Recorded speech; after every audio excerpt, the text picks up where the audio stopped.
Okay, so let's talk about that weird sinking feeling. You know the one you get when you're just mindlessly scrolling through your social media feed. It's a feeling that I think almost all of us can relate to, but what is really going on there? As we're about to find out, the answer isn't just about, our emotions. It's actually a story that pulls in math, some of our deepest anxieties, and even a philosophical search for meaning in this weird digital world we've built. Right? You know exactly what I'm talking about. You're just scrolling, and it feels like this endless parade of engagements and stunning vacations and huge career wins. And it's so easy to start feeling like your life just doesn't quite measure up. But what if I told you that that feeling of inadequacy isn't just in your head? It's actually built right into the system itself. Yeah, it turns out this whole feeling isn't some accident or a personal failing. No, it's a structural feature of social networks. It's basically a mathematical certainty that has this huge impact on how we feel. It all starts with something called the friendship paradox, which leads us straight to what researchers are now calling the happiness paradox. And this diagram here, it shows you exactly how this whole thing works. So let's start with the friendship paradox. Just imagine those highly connected dots are your most popular friends. The ones who seem to know absolutely everyone. Because they have so many connections, they are by definition part of a ton of different friend groups. And what this does is it mathematically pulls up the average popularity of any group they are part of. The result? It's almost a statistical guarantee that your friends, on average, are more popular than you are. And here's where it gets interesting. If we assume that popular people also tend to be happier and, of course, post more positive stuff, well, their happiness gets way overrepresented in your feed. And boom, that's the happiness paradox. And this isn't just some abstract theory. A big study of almost 40,000 Twitter users actually put a number on it. They found that a pretty clear majority, 58.5% of us, are, on average, less happy than the friends that we follow. It's not a bug in the system. It's a feature. The whole thing is mathematically tilted to make most of us feel this exact way. So that's the what. We get it. But that just brings up an even bigger, deeper question. If these platforms are basically structured to make us feel less popular and less happy, why are they so darn compelling? Why do we keep coming back? What are we really looking for when we open up those apps? Well, the answer might actually be in our psychology. There's this idea called the compensatory internet use theory. And in simple terms, it just means that we use the internet to compensate for needs that aren't being met in our real day-to-day lives. And specifically, social media becomes this place where we try to soothe three really deep-seated fears. Okay, so the first one is the fear of negative evaluation, which is basically just the fear of being judged. I mean, in real life, our interactions are messy, they're spontaneous, but online, we have total control. We can edit the photo, we can rewrite the caption a dozen times, and we can present this absolutely perfect image of ourselves. So for anyone who worries even a little bit about what other people think, social media offers this powerful illusion of a totally safe, completely controlled social space. Then you've got the fear of getting too close. Real intimacy is vulnerable, it's unpredictable. Online platforms, though, they offer this really clever workaround.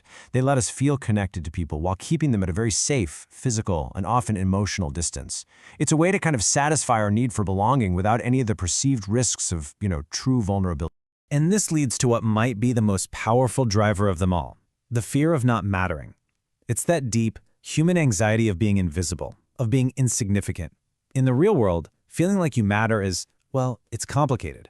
But online, these platforms give us a simple, numerical answer. Likes, shares, follower counts.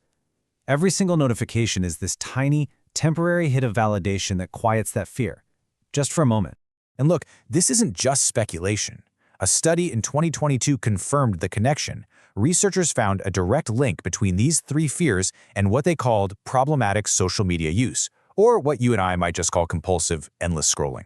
The more we feel these anxieties, the more it seems we turn to these platforms for some kind of relief. So okay, the math shows us what's happening, and the psychology helps explain why we keep doing it.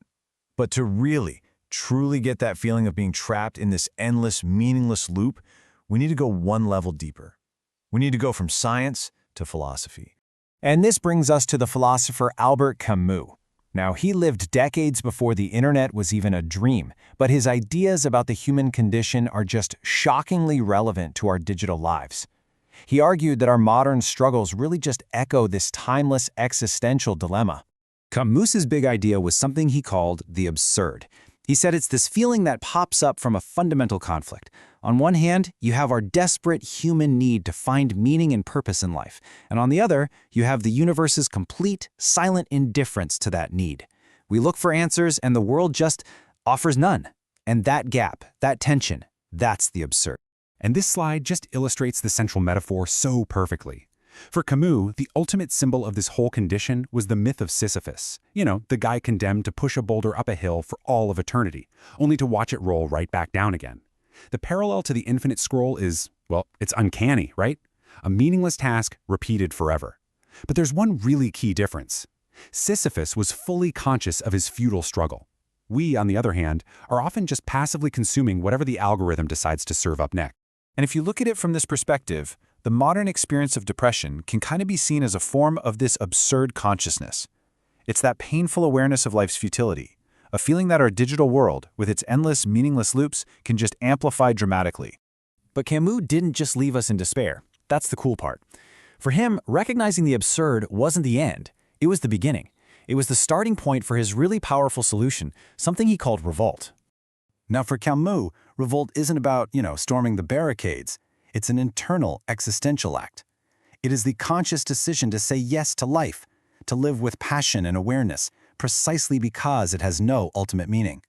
It's about looking futility right in the eye and choosing to live fully anyway. It's a rebellion against despair itself. So how do we actually apply this idea of revolt to our digital lives? Well, it's really about making conscious choices. First, we can embrace presence, valuing a real moment more than the photo we could take of it.